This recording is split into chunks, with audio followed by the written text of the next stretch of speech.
Hello student, कल हमने exercise 4.3 का द्विघात समीकरण हल करना सीखी थी। अगर मूलों का अस्तित्व फाइंड करना सीखा था और फिर उसे पूर्ण वर्ग मेथड से सॉल्व करा था। द्विघात समीकरण को पूर्ण वर्ग विधि से सॉल्व करा था। आज हम उसका दूसरा मेथड पढ़ेंगे, वो है द्विघाती सूत्र के ज़रिए द्विघात समीकरण को हल करना। तो आज आप एक नया मेथड सीखेंगे द्विघात समीकरण को सॉल्व करने का। तो इससे पहले हमने गुणनखंड विधि सीखी थी और फिर कल पूर्ण वर्ग विधि, और आज सीखेंगे द्विघात सूत्र का उपयोग करके द्विघात समीकरण को सॉल्व करना। तो इसमें हम कैसे करते हैं वो देखते हैं। अब हमारे पास कल हमने सीखा था कि मूलों की प्रकृति कैसे फाइंड करते। तो हमारे पास ये डी था, विविक्तर d is equal to b square minus 4ac, जो हमने इक्वेशन से ही ये टर्म्स निकाले थे कोफिशिएंट। तो अगर ये ग्रेटर देन और इक्वल टू 0 आ जाए, यानी पॉजिटिव आ जाए नंबर और 0 आ जाए, तब हम इस द्विघाती फॉर्मूले का यूज़ करेंगे, तब हम उसके मूल ज्ञात करेंगे। और अगर ये नेगेटिव आ जाएगा बी स्क्वायर माइनस 4ac, तो हम उसे सॉल्यूशन नहीं करेंगे। ठीक है, तो अब मैं इसका क्वेश्चन नंबर 2 के लिए इसका थर्ड पार्ट ले लेती हूँ। तो हम ये किस तरीके से द्विघाती फॉर्मूला जो होता है वो हमारा ये होता है, उससे हमारी x के 2 मान निकलते हैं। और वो सबसे पहले हमें वही चेक करना है कि हमारे मूलों का अस्तित्व है या नहीं। अगर अस्तित्व होगा तब हम इस फॉर्मूले के ज़रिए भी अपना आंसर निकाल सकते हैं। तो सबसे पहले हमें यही चेक करना है कि अस्तित्व है या नहीं।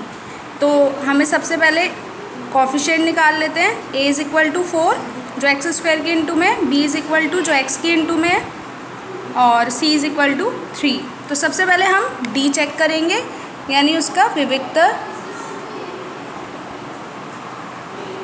तो ये कितना आ गया, 4√3b इसका स्क्वायर माइनस 4 इंटू 3। तो 4 का स्क्वायर 16 और √3 का स्क्वायर 3 माइनस 4 4 जा 16, 16 3 जा 48। तो 48 माइनस 48, तो ये मेरा कितना आ गया, 0। तो जब मेरा ये 0 आ जाता है, तो कल हमने इससे पहले वाले लेक्चर में देखा था, जब 0 आ जाता है तो मूल वास्तविक होंगे और समान होंगे, यानी अस्तित्व है। तो यानी अब मैं इनका सॉल्यूशन निकाल सकती हूँ।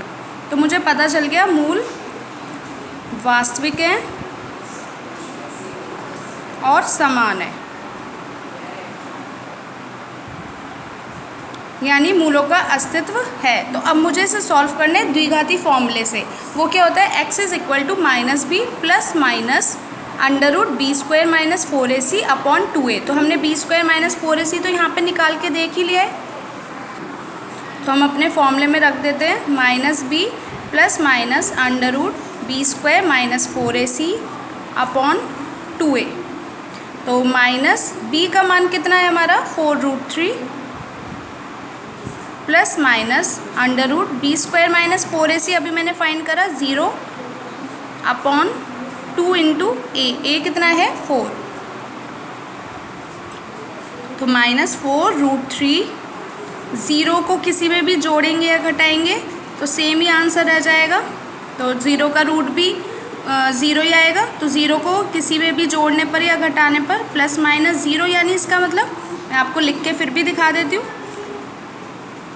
तो एक बार माइनस 4√3 प्लस 0 अपॉन 8 लेंगे, और एक बार माइनस 4√3 माइनस 0 अपॉन 8 लेंगे। वैसे तो यहाँ से आपको दिख ही रहा है कि 0 तो कुछ होता ही नहीं है, किसी 0 को किसी में से घटाएं या जोड़ें तो आंसर वही आता है, लेकिन फिर भी मैं आपको लिख के दिखा देती हूँ। तो ये कितना आ गया, 4√3 अपॉन 8, और ये आ गया माइनस 4√3 अपॉन 8। एक बार, क्योंकि प्लस माइनस का मतलब क्या है, एक रूट निकलेगा प्लस करके और एक निकलेगा माइनस करके। तो 4 2 जा 8, और ऐसे यहाँ पे 4 2 जा 8। तो दोनों ही मेरी वैल्यू कितनी आ गई, √3/2। तो x के दोनों मान कितने आ गए, √3/2 और √3/2। इसलिए यहाँ लिखा था कि मूल वास्तविक और समान होंगे। समान क्योंकि ये 0 हो गया, तो दोनों ही मान जो है वो सेम आएंगे। तो ये हमारे इस तरीके से हम द्विघाती फॉर्मूले का यूज़ करके भी x यानी मूल उसके फाइंड कर सकते हैं द्विघात इक्वेशन के। तो अब आप पे 3 मेथड हो गए, गुणनखंड मेथड, कल इससे पहले वीडियो में हमने पूर्ण वर्ग मेथड, और आज हमने सीखा द्विघात सूत्र का यूज़ करके निकालना। तो अब आप किसी भी मेथड का यूज़ करके द्विघात समीकरण को हल कर सकते हैं। नेक्स्ट क्वेश्चन देखते हैं हम, क्वेश्चन नंबर 3। उसमें भी हमें 2 समीकरणें दे रखी है और उनके मूल ज्ञात करने हैं। तो पहले तो बस इनमें इतना डिफरेंस है कि x जो है वो हमें कैसे दे रखे हैं, अपॉन में। x वाली टर्म्स जो हैं वो अपॉन में है। तो पहले हमें इन्हें द्विघात समीकरण में कन्वर्ट करना पड़ेगा और उसके बाद हम मूल ज्ञात करेंगे। मूल ज्ञात करने के लिए आपने पूर्ण वर्ग मेथड भी सीख चुके हैं, द्विघाती सूत्र भी सीख चुके हैं और इससे पहले गुणनखंड मेथड भी सीख चुके हैं। तो तीनों में से कोई सा भी हम यूज़ कर सकते हैं। तो हम ले लेते हैं, पहले ये हमारा क्वेश्चन है तो पहले हमें इनके एलसीएम लेना पड़ेगा।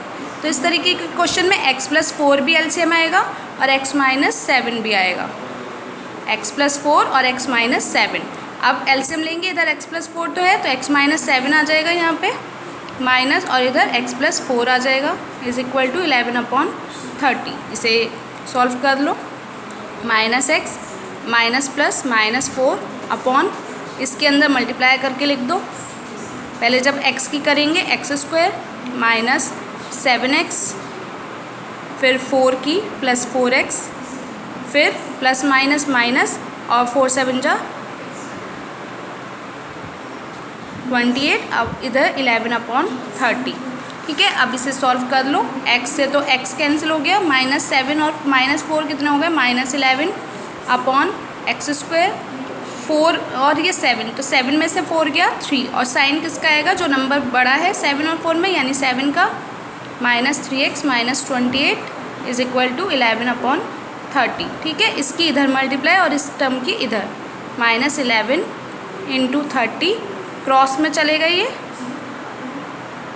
ठीक है, तो 11 और यहाँ पे कितना आ गया, x² माइनस 3x माइनस 28।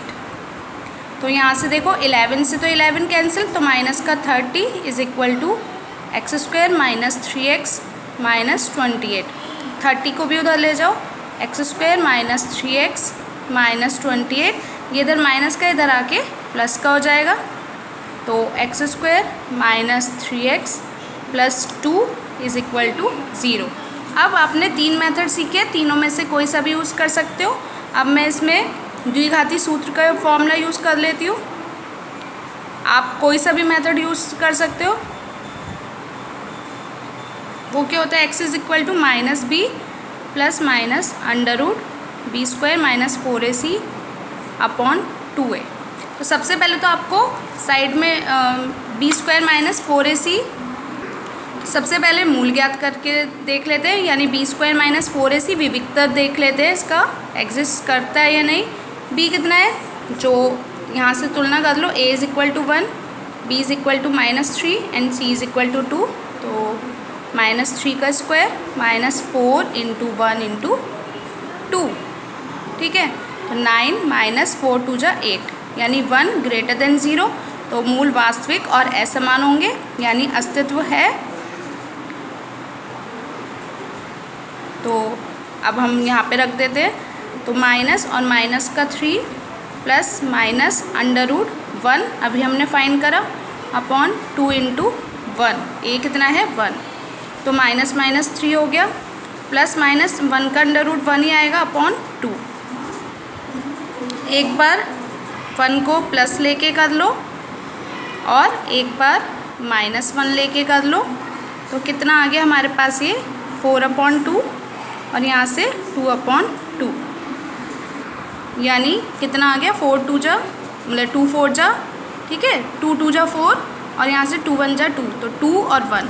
तो मेरे x के क्या क्या वैल्यू आ गए, 2 और 1। यही इस तरीके से हम इन वाले क्वेश्चंस को भी सॉल्व कर सकते हैं जिसमें अपॉन में नंबर हो। तो उसमें बस पहले एलसीएम लेके उसे द्विघात समीकरण के रूप में कन्वर्ट करना है। मैंने यहाँ पे द्विघाती सूत्र का यूज़ करा है, आप चाहे तो पूर्ण वर्ग विधि भी यूज़ कर सकते हैं और चाहे तो गुणनखंड मेथड भी यूज़ कर सकते हैं।